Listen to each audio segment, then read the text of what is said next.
help us to understand it, and then the Red Star Group says, do you think, because it's been around 6 decades, do you think it should be amended now on the basis of what we've learned? Yeah. Well, the Drake equation was cooked up by Frank Smith. Actually cooked up by Frank Drake back in 1961, I believe it was. Because there was a conference being held in Green Bank, West Virginia, which is where the National Radio Astronomy Observatory had its biggest antennas. They have new antennas out in the New Mexico desert now, but at that time, the biggest antennas were in Green Bank, West Virginia, almost heaven. Okay, so they were going to have this conference, and they were going to bring together about 15, maybe 20 eminent scientists to discuss the whole question of life in space. And the motivation for this was an experiment that Frank Drake had done the year before, right? They had just built a new antenna there. It's called the 140-foot telescope because that's its size. Radio astronomers are usually very unimaginative when it comes to naming the instruments that they use. So the 140-foot telescope was dedicated the year before, and they needed something to do with it at the beginning, right? It wasn't quite clear what to do with it, and they gave that problem to Frank Drake, and he said, well, okay, maybe we should point it in the direction of some nearby stars that might have planets, and maybe we'll pick up a signal that's due to an alien transmission. Okay, that turned out to be, I mean, he didn't, and we haven't found any delivered transmissions from others, but on the other hand, it provoked a lot of interest in the public. There was a big article in Collier's magazine. If you remember Collier's magazine, that probably says something about your age. But, you know, this was a big deal. And as a result, you know, this equation that Frank cooked up got a lot of play. Now, the equation is, you know, equation is a word that tends to put people off, but it's really very simple.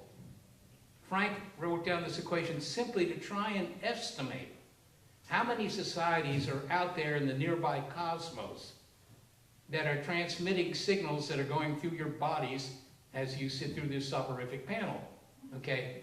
And it obviously depends on, well, how many planets are out there that could support life, and what fraction of those have life, and what fraction of those have intelligent life, et cetera, et cetera, et cetera. And that's really what the Drake equation is. It just estimates the number of societies that are out there right now that could broadcast. I would say the structure of the equation, it has 7 terms, but the structure of the equation is exactly the same as if you were given the problem of estimating how many students are in the local high school, right? You could say, okay, how many freshmen enter per year? Multiply that number by the average number of years that a student stays there before they graduate, you know, 3 or 4 years. And that'll give you the number of students at the school. The Drake equation is completely analogous to that.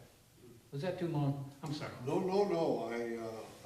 I think that's what we were looking for. That leads to 2 related questions. If, given what you know about other astronomers and estimates about the number of exoplanets there are in the Milky Way and things like that, if you were to fill in with numbers some of those terms in the Drake equation, where do you think we might be right now? I mean, Frank didn't have access to those numbers years ago, but we now have good reason to put numbers in there. Do you ever put numbers in there, and if so, which ones? Sure. Well, remember what the equation is trying to estimate. It's trying to estimate how many societies are in our galaxy, the Milky Way galaxy. Many of you know it well, where you go for summer vacation, whatever. And the question is, how many societies are out there in the Milky Way that are broadcasting signals that we could pick up tomorrow, right? And the usual estimate that Frank gives for that number is 10,000. Now, I've often asked Frank, or at least I have asked Frank, where did you get this number, 10,000? And as I recall, his answer came down to, well, I mean, I just, you know, was driving into work one day, and that seemed like a good number. And it is a good number probably, because if you put in the best values that we have for the terms in the Drake equation, which is also designed to estimate that number, it also comes out to on the order of 10,000. Now, that could be very wrong. It could be that there are millions of societies in the Milky Way that are broadcasting now. I mean, it could be. Or it could be that there's only us, and that there's nobody out there. And so we don't know, but 10,000 is the number that you'll find on the cheat sheet for this exam. I have to report a story on that one as to why the numbers need to be a little fluid. Before Charles Towns died, Karen and I had Charlie and his wife over for dinner, and I had just read in an article or a newspaper about estimates of the number of stars in the Milky Way. And they were not in agreement. So I asked Charlie, I said, how many stars are there in the Milky Way? Is there 100 million? He says, well, that sounds about right. And I said, well, I got this other estimate that says there are 400, what is it, million or billion? 400 billion in the Milky Way. He says, oh, that sounds about right. I said, well, Charlie, you're a scientist. What is it, 100 billion or 400 billion? He says, what do you want me to do, count them? I should point out that this is a thing about astronomy. If you get a number that's, if you make it a measurement or an estimate of a number and you get it right within a factor of 2, that's enormous precision, right? That isn't the kind of precision that the IRAS is likely to insist upon. But in astronomy, if you get a number right within a factor of 2, you got it right. Now, I would like to ask you a speculative question that came up in more than one group. As we look at the Drake equation, it reflects a thought process that we saw in Carl Sagan, who speculated that if evolution is progressive towards increased intelligence, we could expect at some point that civilization would cross the marker, the threshold into nuclear weapons. And when it crosses that threshold, it would either self-destruct, or if it found a way to live peacefully, it would go on and increase, progress, or advance in its intelligence, its science and technology over a long period. Now that possibility is reflected right there in the Drake equation. Do you think this makes a lot of sense, and do you think it's one of the factors that we should be putting into our calculations, estimates, and hopes? I don't know about putting it in as part of the equation, but it is true that when people are asked, hey Ralph, the Drake equation, what's your value for it? And how did you get it? They very well may have put in their personal predilections for the value of L, as it is. That's a term in the equation that gives you the average lifetime of a technological civilization, right? The point being this: at some point in your development, right, if you're an intelligent species, you invent radio. But, of course, it turns out that radio is at more or less the same technological level as the atomic bomb. So at the same time you invent radio, you invent a bomb. And so maybe you go on the air, but then 20 years later you go off the air, right? So that's a big unknown. I mean, it didn't have to be that way. It could have been that, these two events, the invention of the bomb and the invention of radio, were separated by 1,000 years. But that's not true, or 1,000,000 years. But that's not true. They're more or less the same level. So, it may be that, the fact that we haven't heard anything so far, what does that mean? Well, one possibility is that all the societies that have developed radio also developed the bomb, and they're all gone now, right? They're off the air. Yes. So, I don't subscribe to that myself, but there are a lot of things I don't subscribe to, mostly specialty magazines I'm not interested in. Well, go ahead, Schwab. Can you speak about the wow signal? The wow signal. Oh, the wow signal. Yeah. How many people here know about the wow signal? Well, All right, how many people really love the wow signal? well, How tell many us all about the wow signal. Right. I mean, does a wow signal figure greatly in your life? Okay, the wow signal, this was back in, when was it? 77, I think. Yes, that's correct. 1977. The Ohio State University had a SETI experiment. They had built a big radio telescope that they were using for astronomy purposes, but it, became obsolete after, I don't know, 10 years or something like that. But they still had it, and they didn't know what to do with it. I have to say they've subsequently decided what to do with it, and they turned it into a bunch of tennis courts. But in 1977, they had this big antenna, and one suggestion was made, well, look, let's just bolt the thing down. The Earth is rotating, so the sky is sweeping back by the beam of this telescope, the area on the sky that it's pointed to, and we'll just build a receiver and just monitor any radio signals that come in, as the sky moves across the beam of the antenna, and see if we find anything. And so they did that. The results were coming out in those days on a line printer. If you remember line printers, that says something about you. All right, line printers. And every couple of days, one of the astronomers there in Illinois, actually it was Ohio State, that's where it was. One of the astronomers, a guy by the name of Jerry Amon, was the guy tasked with this. Every 3 or 4 days, he would go in, and replace the ribbon in the line printer or whatever, and he would look at the printout. And, you'd see all these numbers that indicated the noise that was being picked up by this antenna there in Illinois. And one day he saw a big spike, and he wrote "wow" next to it, right? So that became known as the wow signal. Now, mind you, there have been lots of signals that have been picked up, but none of them had as good a name. Nobody ever gave them a name, right? So the wow signal became famous, and of course your question is, well, what was it? And the answer to that question is, we don't know the answer to that question.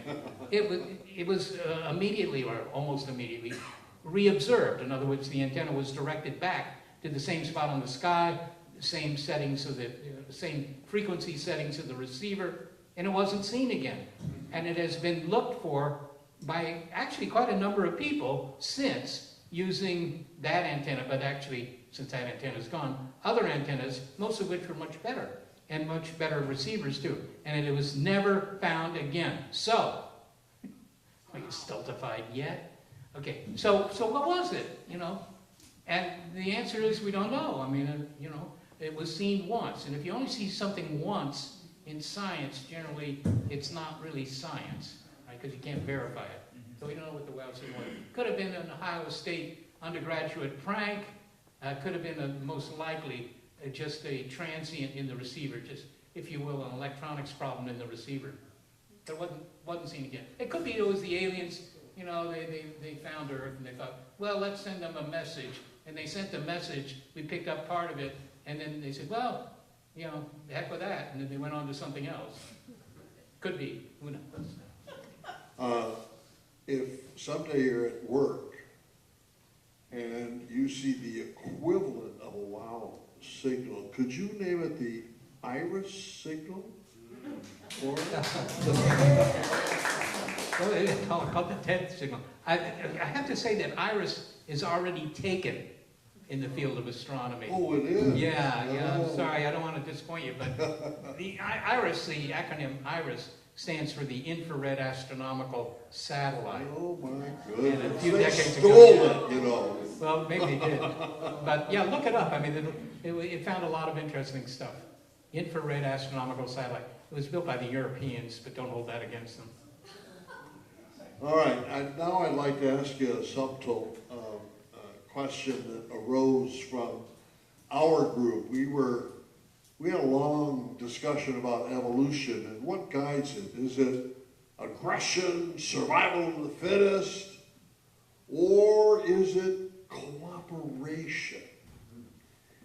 So when we get back to this Carl Sagan scenario about the atomic bomb bottleneck, and maybe aggression wins and the civilization dies out, or maybe cooperation wins aliens, and that extraterrestrial civilization goes on to higher levels of virtue, cooperation, and all of its corollaries. Would that be a good argument, do you think, for us to expect a benevolent ETI civilization rather than an aggressive military one, as Stephen Hawking and others have predicted? Yeah, did Stephen Hawking really say they're going to be? I think what he said was, be careful what you do. Don't attract attention, right, by transmitting a strong signal out into space, because you don't know what's out there. And, you know, the Klingons might be indeed one of these aggressive species, and they pick up your signal and say, well, all right, let's go down and wipe those guys out. I mean, I'm not sure why they do that. What's in it for them? I don't know. Maybe they just come to Earth because they want our molybdenum or something. But, you know, but there is a question of whether you should draw attention to yourself. And you could, I've heard, I mean, I've been to at least one or two meetings where that's what they talked about, right? And you get sociologists, and you get, of course, the astronomers. The astronomers don't know any sociology. But on the other hand, for their part, the sociologists don't know much astronomy. But, you know, they kind of argue about, well, you know, is it a good thing to make our presence known or not? I don't know how you feel about it. You're certainly entitled to have your own personal feelings about this, but it doesn't matter because we're broadcasting into space anyhow, whether you like the idea or not. And it's not that we're deliberately trying to attract the attention of the other Klingons. It's just that we have powerful radars, right? And these radars shoot out toward the horizon to see aircraft coming in. But of course, the signal just keeps going, and it goes out into deep space, and, you know, presumably, I mean, they could be picked up. If the aliens have a big enough antenna, they could easily be picked up. Even at, you know, 100 light years, you could do it. Now, mind you, the signals haven't gotten 100 light years into space because we've only had those kinds of radars since really the Second World War, say. So, I don't know, 70, 80 years, right? But if there's some planet that's picked it up and say they're half that distance away, say they're you know, 40 light years away, they pick up this signal and maybe they decide, look, we really don't want these intelligent beings down on that planet. We don't want them around because they're going to compete with us for the export market. So what we're going to do is launch some interstellar battle wagons, aim it at Earth, and just wipe them all out. And that's what's on tap for next week. It could be. Stay tuned and find out. Andrew. I was just going to add to that the context of our group's discussion. So I think we had a pessimist in the group who, there we are, who, in my thinking, projected a certain human barbarism onto the cosmos, as if aliens potentially will be as barbaric as we have been in our species. And the question was whether, if we come in contact with intelligent alien life, what mechanism have they utilized to overcome their barbarism if they have it? And so it connected to the theologians and the religious folk in the group, because it seems that spiritual practice or a certain spiritual awakening is a mechanism through a bottleneck of barbarism in some sense. So if we encountered highly intelligent extraterrestrial beings, one might argue they might be more spiritually advanced than us and not less. So Not just the more. conditions of our meeting are on a spiritual level. Yeah. Not Well, saying it. obviously, we don't know. I mean, all you can say is whatever qualities they have, whatever moral systems that they, you know, adhere to, all of that must have some sort of long-term survival value. Otherwise, they're not here, right? You can forget about them, right? So, for example, aggression. Aggression pays off in the short term, right? But in the long term, it often does not. So, you know, you could say, well, they're probably not going to be very aggressive if they're still around now, assuming they've been around for a while, because it doesn't pay off in the long term. Cooperation might be a better strategy. But on the other hand, just look at the diversity of strategies for survival here on Earth. I'm not just talking about humans. I'm talking about the animal world. Some of them are very aggressive. Others are not so aggressive. And all these strategies seem to have been able to find a niche that allows them to survive. And I'm sure something similar for the aliens. Let me just say one more thing, because I've said this about 3 times. but I'll say it a fourth time. And that is the idea that the aliens have sort of biological characteristics. You know, that's fun, and it makes for an interesting movie. But honestly, I do think that most of the alien intelligence is machine intelligence, because that's what we're developing now. And machine intelligence has tremendous advantages over, you know, biological intelligence. So I think most of the aliens are machines. I don't know what they would find interesting to do other than play solitaire, but, you know, so I'll get to the hands in a moment. That leads to a question from the Blue Star group.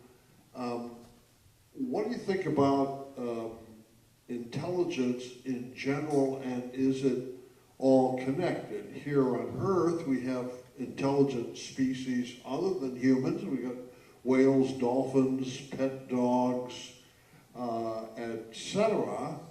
And at least since the Enlightenment, we can easily justify putting them all to death without any difficulty or discriminating against them, making them our dinner, etc. And then we've got we're on the cusp of the AI revolution. We're not sure where that's going to go, but yes, one possibility is machine intelligence. And then with Paul Davies, Martin Rees, and others, we can forecast that aliens, having traversed the same path, will surpass themselves with machine intelligence. Are all these things connected, or are we just empirically concerned about identifying that highly advanced technical intelligence? yeah, well, I don't know how to answer that either. You ask all these really difficult questions, Ted. But I will say that it seems obvious to me, maybe not to you, that most of the intelligence indeed in the universe is going to be synthetic intelligence, machine intelligence. Because you may be intelligent, but you got this 3-pound brain. That isn't very much, right? And there's not much you can do with it either. I mean, well, maybe some of you can, play chess or something like that. But what I mean to say is that you can't do a whole lot to improve it, right? You could read a couple of more books or something like that. But it's very tough to change the capabilities of your brain. Whereas to change the capabilities of a computer is very easy. Just put in more chips or speed up the chips you have. So there's so many advantages to machine intelligence that I don't doubt that it dominates everything. That biological intelligence is merely here to get the machine started. Now you have a raison d'etre for your life. Okay, I saw a couple hands, and Sal, was your hand up? Yeah. All right, go for it. Speak loudly. Sure. Well, if we were to start by saying, wouldn't it be wonderful, I said this last night too, wouldn't it be wonderful if all the things we're talking about could be applied to the things that are current and needed to be solved? And one of the classic things that are happening right now, we're all busily speculating about what the nature of these outside organisms might be, or whatever they want to call them, machines. And we got them internally. We've got robotics that is going on right now that is likely to exceed all the things that we're talking about within many of the lifetimes in this room. In other words, these things are going very fast.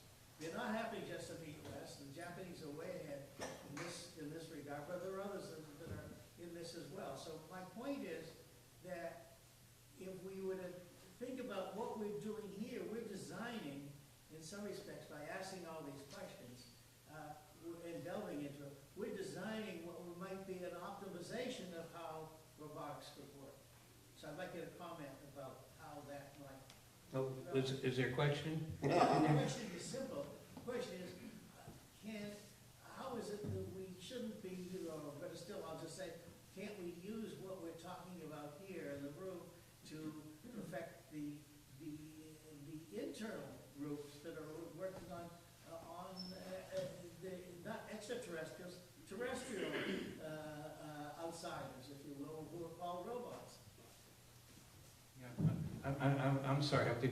I'm not sure I really understand the question, but you're saying, can we apply the kinds of things we've been talking about here to our own existence or to the way we interact with robots?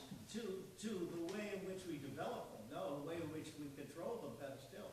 In other words, there are a lot of things that we haven't figured out yet, and in fact, many of the things we're talking about would be desirable things that you need, roads that you need to cross in order to have a robot that really does what we're talking about. Yeah, I think you're going to have a hard time getting control over what people decide to do with robots. I mean, you know, you can say, let's not make any robots that go to downtown and, you know, just kill everything. You might think that's not a societal good, but it might be very hard to stop everybody from doing that kind of stuff. And the thing about the robots is, to begin with, well, the most important thing about robots is that eventually they're going to stop listening to you and they're going to listen to themselves, or maybe their robot friends. And at that point, it's very unclear to me how they will see Homo sapiens, right? Yeah, sure, Homo sapiens built the first ones, so in some sense, we're their ancestors. But, you know, you could say maybe the cavemen were our ancestors, but that doesn't make me especially sympathetic to them. So I don't know, once we invent synthetic intelligence, I think all bets are off. It can go in any direction that they decide they want to go. Be prepared. Okay, let's go for Linda. Well, it sounds like you're being a bit of a transhumanist. I'm being a bit of a transhumanist. Transhumanists are people who want to merge with the machine and then go beyond that and you know, I mean, I don't think, what is your wife's view about why she feels strong? Biological life will be out there. Because some view I've heard is that first you might send probes out that are going to be more machine, but then it might be followed up later by more humans. And then there are people like Elon Musk who wants to put a chip in his head so he can, you know, merge with the AI super intelligence so that then we're not separate from it anymore and therefore it won't try to get rid of us. Can we examine your headset and see if there's a chip in there You yet? might want to examine Elon Musk's head. I think you should just ask my wife. Did you have any comment on it? Karen? I have little interest in machines in general.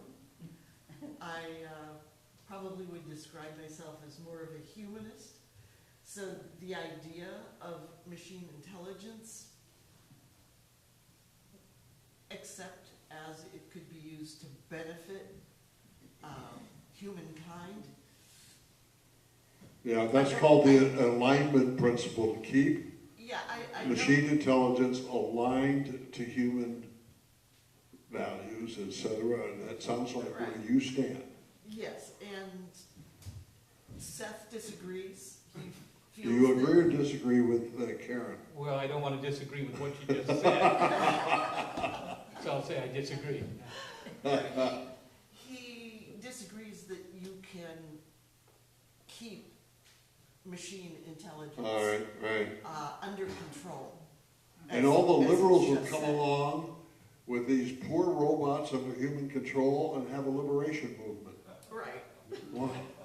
So I guess my viewpoint is that I'm glad I'll probably be gone before any of this happens.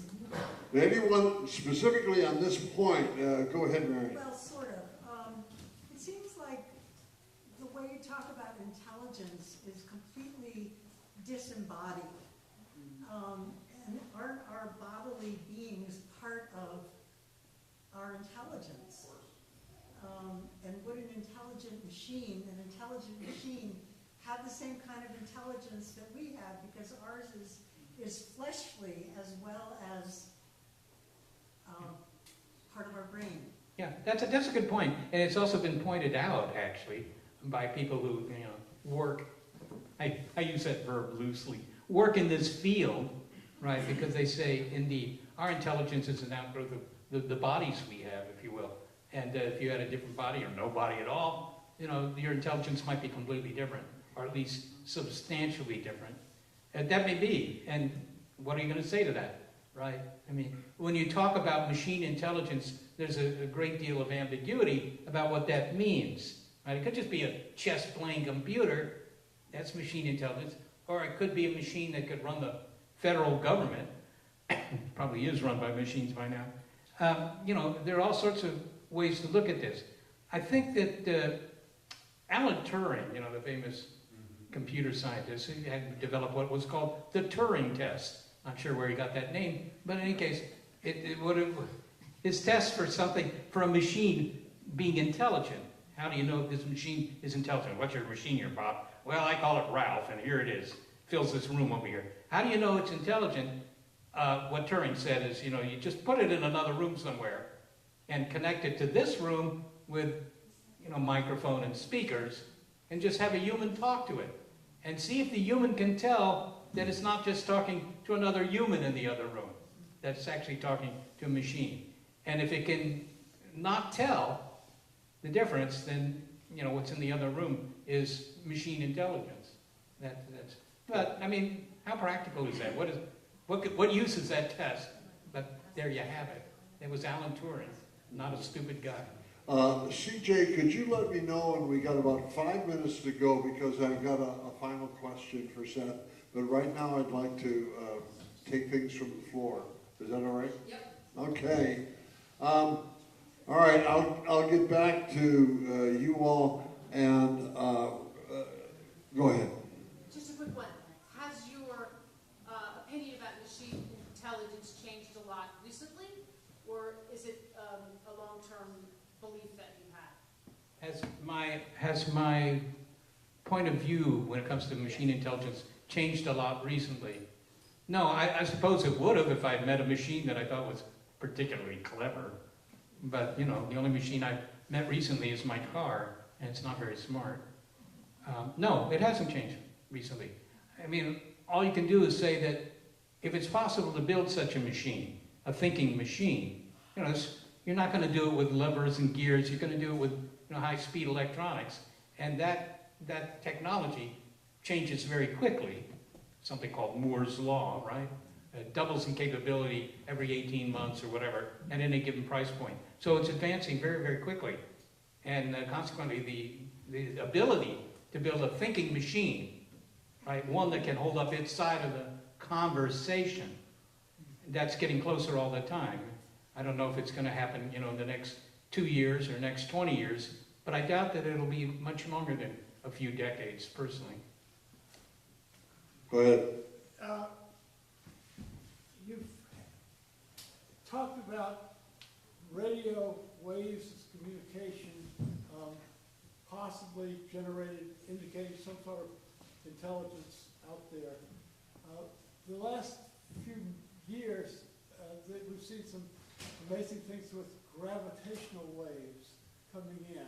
My question is, does that have any effect on thinking about extraterrestrials, or is that got to be a completely natural phenomenon? Yeah. Should we be using gravity waves instead of, for example, radio waves or light waves to communicate with the aliens? Gravity waves were predicted by Einstein, basically. And they exist, right? We found evidence, observational evidence for gravity waves. And how do you make a gravity wave? If you're interested in making a gravity wave, right? Just pick up something in your hand and shake it, and that makes a gravity wave. Now, that's a very weak wave. You'd have you wouldn't be able to really detect that. But if you take something like the sun and you shake that, then you get a gravity wave that's, you know, fairly easy to measure. Now, what's the deal about gravity waves? Well, you could obviously put information on a gravity wave the same way you can put information on a radio wave, right? So you could use it for conveying information from here to there. But what's the advantage? Well, it doesn't go any faster. I think a lot of members of the public think that gravity waves are not like radio waves or light waves, which go at the speed of light. Gravity waves go instantaneously. Well, they don't. They go at the speed of light too. So they're not faster. They're also much harder to generate. You got to, do something like take a star the mass of the sun and shake it around pretty quickly. And that's a real engineering challenge. So, gravity waves surely exist, but I don't see them in our near future in terms of being used for information transfer from one place to the next. Okay, Mark. Ted, one of your first charts, you listed 7 realms that you might consider intelligent. The first of which I seem to recall was if something had a membrane or something around Right. it, right? Distinguish the inner from the outer, Yeah, right? that could be considered a form of intelligence. So, you know, the sexiness notwithstanding of detecting radio signals, ooh, and aliens, what if SETI winds up finding in the future the non-sexy aspect of that we can basically detect or prove something as simple as, you know, moss or, you know, biological life without using receiving signals. And by the way, we're kind of getting to that by the way we monitor for exoplanets now, where we take the periodicity of something going in front of a star. So we're getting to the point where we can begin to monitor issues without receiving electronic signals. Can you comment on that? Yeah, I'm not sure I totally understand. But it's true that we find exoplanets, for example, by just measuring the shaking of stars. That's fundamentally how it's usually done, right? And that's actually very old astronomy. The idea for that goes back, I don't know, probably to the beginning of the 20th century. So that's an old idea. We didn't have the capability of doing it in the past because our telescopes weren't big enough to do that. But we have that. But I'm not sure I understood what the question is. Well, if 200 years from now, we might be able to, and we're kind of doing this now, we can see what kind of gases might be coming from a system by, right? They can detect certain gases, and these might be gases like nitrogen or carbon dioxide, which would be indicators. But if that suggests essentially a form of life from a Gaia aspect, you know, it might not be a being, but you know, there might be a 99% probability that there is a system out there which has this, you know, the signal of life. It's not as sexy as receiving a signal, but Yeah, I guess what you're talking about is how can we find life in space, really, right?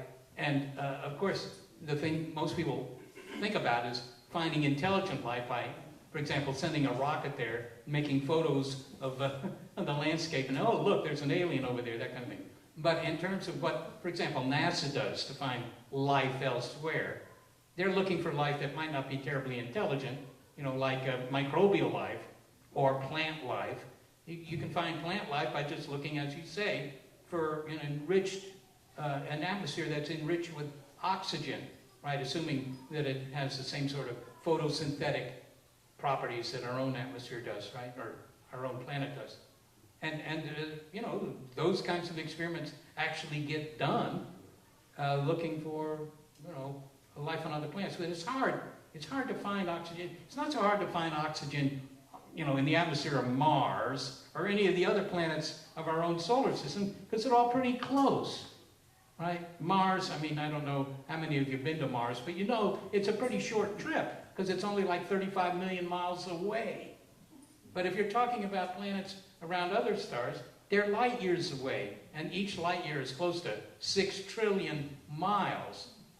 So it's multiples of that. And as a result, being so far away, it's much, much harder to find things in the atmosphere of planets out there. You know there are planets out there, and we've actually detected some of them, but it's very hard to measure their atmospheres because they're so far away. All I can say is that, you know, even the planets of our own solar system exhibit a wide range of atmospheric components, and presumably, you know, their solar system does too. Now I see Schwab and Andrew, and I'll get back to you. But in the back corner, please. That guy over there, yeah. So you know that biological evolution exists. You were talking about synthetic, you know, intelligence or machine intelligence being probably the best guess you have concerning what ultimate, you know, intelligence is in the universe. So what's your take on evolution for synthetic intelligence? Yes or no? And where's the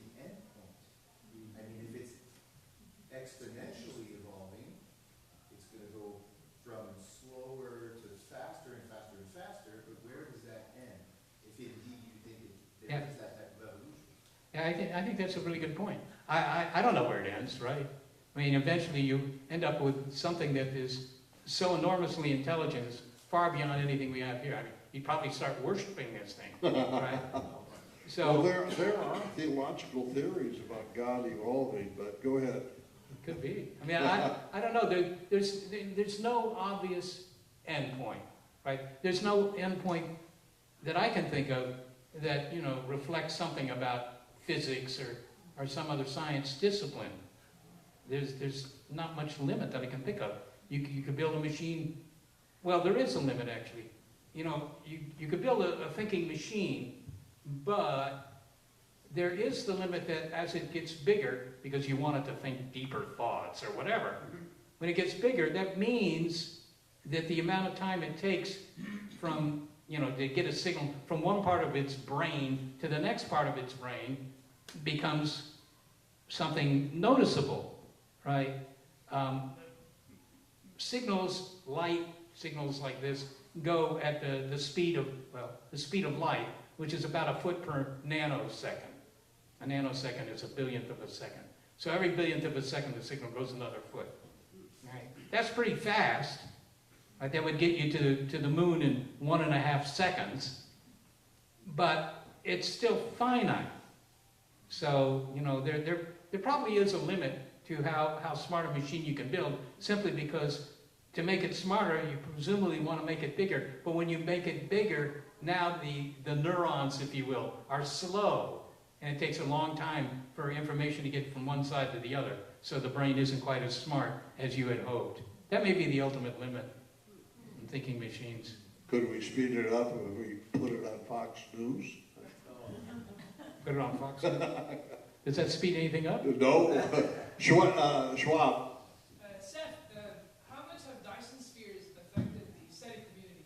Dyson sphere. Oh, what about Dyson spheres? Everybody know about Dyson spheres? No. And anybody, visited a Dyson sphere? Anybody met Freeman Dyson? It's hard to meet him now, but he's actually a very, very interesting guy, of course. Interesting guy, but also a smart guy. What he proposed in 1960, which became known as a Dyson sphere, although he never called it that himself, was that, look, if you're a society that, is technically competent and interested in a better lifestyle for everybody in your society, you need a lot of energy per capita, right? That's how we measure, actually, the degree of sophistication of many societies here on Earth.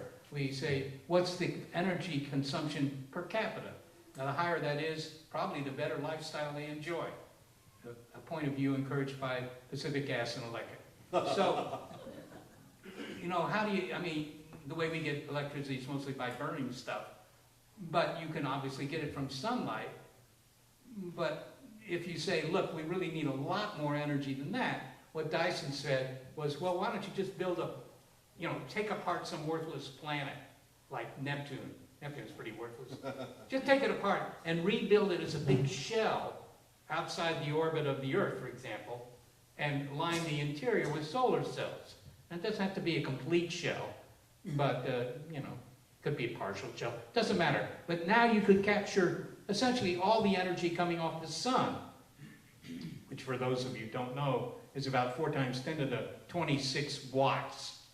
That's a lot. That's a pretty high power, okay? And if you had that kind of energy available, what could you do with it? I don't know what you could do with it. You couldn't, use much of it here on Earth because it would just heat up the atmosphere of the Earth and you'd kill everything. But, with that kind of energy, you could send spacecraft to other star systems at a pretty high rate of speed, stuff like that. And so what Dyson was saying is, look, the universe has been around for 13 billion years.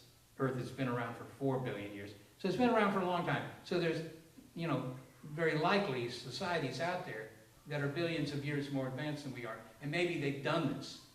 Maybe they've built structures to capture essentially all the radiant energy coming off their stars. And we should look for these things. There are ways you might be able to find these so-called Dyson spheres. I think Schwab was asking, does anybody at SETI look for Dyson spheres? They don't do so in a way that I've noticed. Okay, all right. They may be doing it secretly in the privacy of their own homes, but no. But there have been searches for Dyson spheres. Yeah. I mean, how would you recognize a Dyson sphere? Right? Well, it would just be a little, small, I mean, in your telescope, it would seem small, a little glowing dot, if you will, glowing in the infrared, because the outside of the Dyson sphere will be warm, and so it will emit infrared light, and you can pick that up. And I just read an article, something like 7 candidates for Dyson spheres. In case you're hoping that Dyson spheres will play a bigger role in your life, you might want to look this stuff up. Just Google Dyson spheres. Andrew? Well, it's backtracking a minute to the comment in the back, but also the general comments surrounding intelligence. So our friend Steve Dick, Nick Bostrom, others have also flirted with the notion of superintelligence. They've done so in theological language. So it's theologians, philosophers, we're coming back to that almost religious question. You said, would you worship it? Right? So what is ultimately worthy of worship? This is a theological sort of question. It's a question of value too. So this superintelligence hypothetically might know all mathematical truths, but would it be good? Right? I'd argue that goodness is what derives worship in an ultimate sense. Anyhow, I'm wondering what your perspective is on a superintelligence.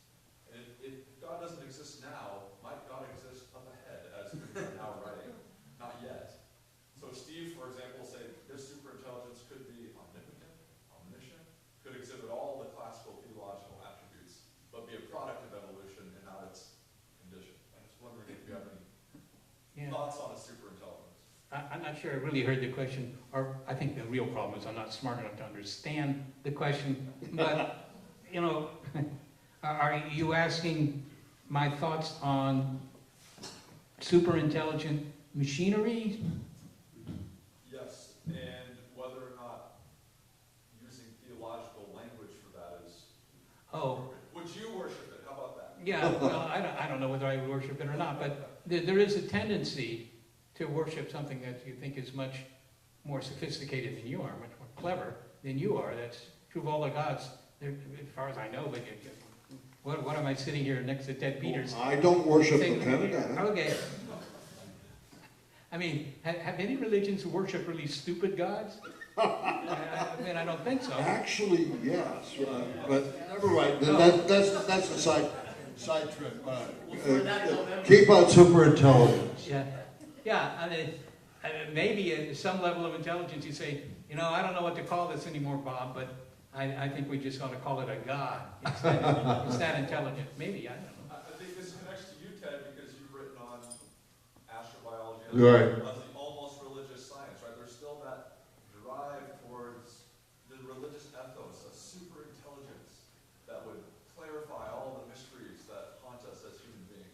I see those as two parallel, I see parallel tracks. When I talk about astrobiology as the almost religious science, I'm thinking about religious sensibilities tackling the beyond. Even if it's in technology, there's something about the beyond that is mysterious that draws us. That's what I'm thinking. A doctrine that intelligence, if it's intelligent enough, is worthy of worship. I just see that as a different track of thinking. I think as a Christian, I see a problem in overvaluing intelligence. Intelligence is a very valuable thing, to be sure.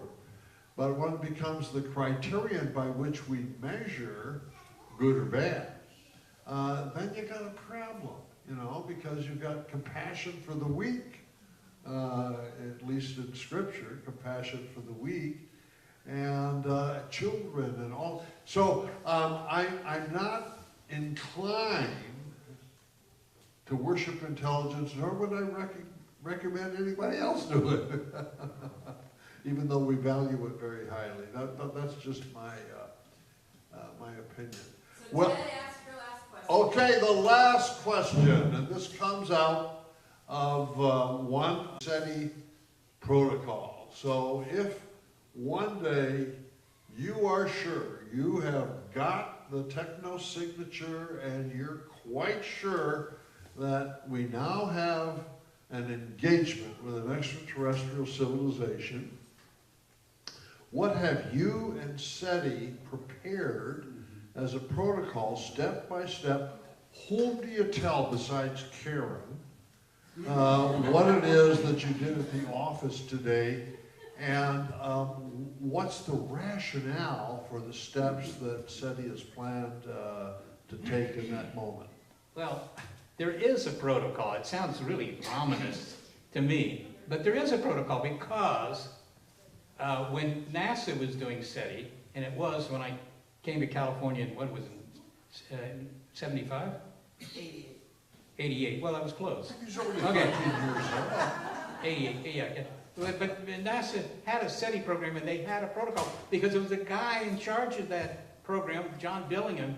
He was actually a medical doctor, but he thought, look, we're going to make this big effort to finally find the aliens, so we need a protocol to decide what we're going to do if we pick up a signal. And they got a bunch of people together, and they developed this protocol. Now, I'm going to tell you the protocol. I assume everybody in the room here has top secret clearance, so I can tell you this. But it only has 3 things in it. The first thing in it, it says is, if you pick up a signal that's, in your mind, from ET, the first thing you do is you verify it. You go and look again. You call up people at another observatory and have them look at it. That's just good science, right? Not terribly surprising. The second thing you do is you tell the world, right? So that everybody with a telescope of whatever type starts looking at this thing. Again, just good science. And the third thing you do, or the third thing in the protocol, is don't send anything back, don't transmit any reply without international consultation. And that sounded okay to me when I first heard it, but about 30 seconds later, I kind of wondered, well, what does that mean, international consultation? Did we talk to the Swedish chess team? I mean, so I don't know. The whole protocols. Honestly, even though I was involved with the codification of these protocols, and I don't know how many meetings we've had around the world about these protocols, I'm not sure that they serve any real purpose. I can tell you on the basis of experience that if you pick up a signal that you think is the real deal, I remember this happened once. My boss was looking at the protocols, but I was on the phone talking with all the media types who'd already heard about it, of course. There's no policy of secrecy. And so this was going to be out there in the world long before anybody could do anything about the protocols. And I think that that's very realistic. That's what would happen. If we picked up a signal, you would hear about it within 48 hours. Right? The whole world would. Well, Seth, on behalf of IRAS, I'd like to thank you for this day in which you shared not only your knowledge as a scientist, but your wisdom and your careful judgment. And I think we're all benefiting from it. So let's thank Seth Shostak.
Roswell, they changed the story because they were working on secret rockets to detect Soviet nuclear tests and vibration in the atmosphere, so they're putting all this weather on it. But they didn't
Oh, yeah, because you can see